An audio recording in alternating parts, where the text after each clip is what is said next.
Oh, wait, we didn't do don't stop it yet. We didn't do an outtake at the beginning. Was that on? Yeah. There's your outtake at the beginning.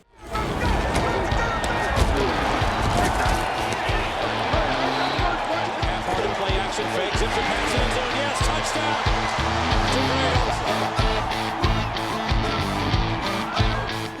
Hi, and welcome to Genos Picks. After a 2-2 week, Daddy... Oh, hold on. I got to take a sip. Okay. Let me explain this with my hands. Daddy rolls into Wildcard week with a 40-39-4 record. How's this for a fun coinky-dinky? Daddy finished Sunday, December 29th at 51... Why am I doing that? What, did anyone? Daddy finished Sunday, December 29th at 51% on the weekend and 51 years old, period. I mean, it's not very helpful now, but something to shoot for when season 23 rolls around in 11 years. Because you'll be sitting at 62% while I'm sitting on a liver transplant list. That's pretty good. There's another good one too, watch this. In any case, let's get to the wild card pick. And believe me, if that whole age thing is a sign, I would stick with Daddy this week. Because if you follow my social life, you know I'm constantly nailing wild cards. Doo-doo-doo-doo-doo-doo-doo-doo. Now let's just rush through 4 picks so I can go party. My first pick, and we'll go right in order. The Bills are getting two and a hook from the Texans in Houston. 2 questionable options in this one, as you can either put your money on a team that has won just 3 playoff games in the past 10 years. And BT Dubs, I didn't say the last decade because the decade isn't over. It ends on December 31st, 2020. The first year ever wasn't 0. We went back 33 years from when the Jews killed Christ and made it year 1, not 0, which is why the decade goes from year 1 to year 10. In this case, 2011 to 2020. And that is why I say to you now, the same thing I've been saying for most of this decade to Sarah. It's not over. It is not over. We have another year left. We do. What the fuck was I talking? Oh, yeah. You can either put your money on a team that won just 3 playoff games. You're impressed that I threw this together this quickly. In fucking the past 10 years, or one that hasn't won a single game in this playoff game in this millennium. The last time the Bills won a playoff game was 1995. 7 years before the Texans were even a team.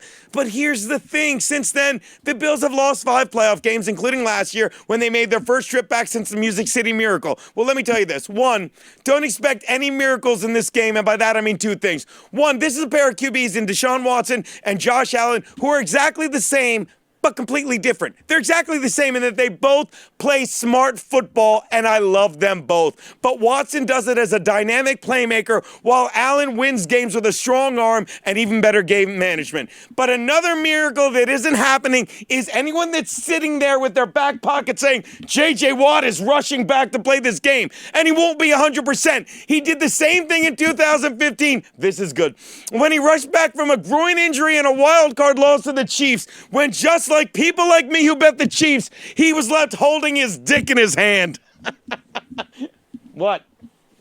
This year it's the Bills who rock out with their cock out. Take Buffalo and the 2.5 you're getting. Groin injury.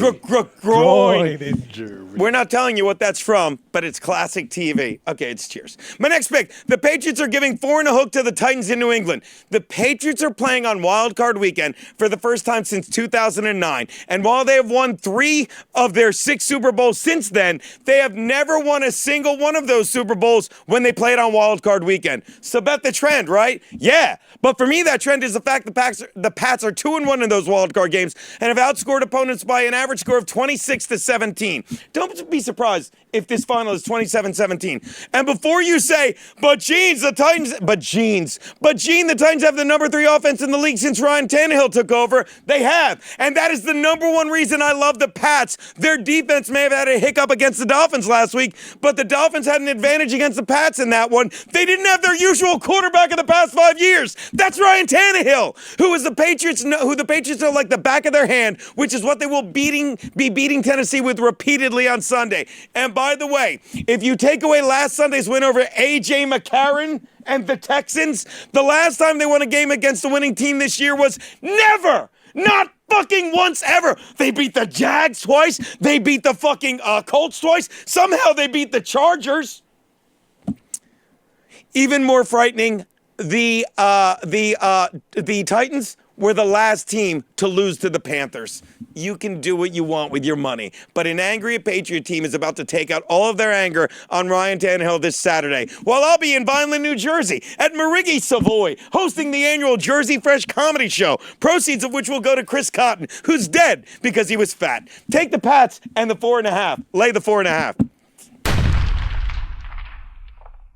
My next pick, the Saints are laying 8 to the Vikings in New Orleans. People that follow me know where I'm going with this, but the joke will prove it. Running back Dalvin Cook isn't the only one back for this game for the Vikes offense. It will actually be the first time since week 6 they have an entire offense on the field at full strength. And while they have a powerful offense, they have a lot of injuries on their defense.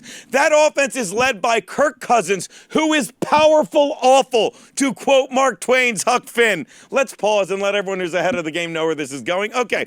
Of course, if you're dumb enough to think Cook and Stephon Diggs can overcome the underachieving quarterback they have in Kirk Cousins, you'll be quoting Mark Twain's Huck Finn when you're yelling at them at the end of the game. Thank you, Garrett. Take the Saints and lay the 8. I like the Vikings, but I couldn't go against that joke. By the way, if you have a brain in your head, making it Slave Jim instead of Nigger Jim is actually terrible, because this is a guy that's fighting against the stereotype of that word, but now they're saying it's better to just call him a slave when he's fighting for freedom, when he's escaping to fucking not be a slave, and the entire time in the edited book, they're calling him a slave. Where was I? Oh, yeah. Which brings me to my hot mic pick of the week. I'll be back on hot mic fucking Sunday at 4 with my big brother calling the Seahawks. The Seahawks are giving one hook to the Eagles in Philly. I'll say this. Fucking Doug Peterson is a fucking ninja with this Eagles team this late in the year. But you can say what you want about the 9-7 Eagles facing a much better Seahawks team. But the thing is, both of them are dealing with more people that are hurt than the entire Me Too movement. It's cute. They don't all have to be N-word jokes. Maybe they should be playing this game on the street, though, because that's where most of these guys were less than a month ago. But this game is basically a pick'em. And when push comes to shove, the Seahawks are going to find a way to win. Because while everyone is focused on whether Marshawn Lynch is good enough to get back to his old form, he doesn't need to be. What he needs to do is what he did last week. Dive over the goal and be a catalyst of leadership in the clubhouse. All he needs to do is be able to get in from that goal line while Travis Homer flies down the line and under the radar, and that will be the difference in this game. That and a field goal, which the Seahawks will win by with their incredibly reliable kicker, Jason Myers. That's a shot at my brother, who fucking is such a fan, says he sucks, yet he hasn't missed a field goal. Wow, did I just jinx him. Since week 7. Take Seattle, lay the 1 in the hook, and I will say this, damn, it's been a real fine day. Words and music by Roy Harder. What the fuck? Those are Geno's picks.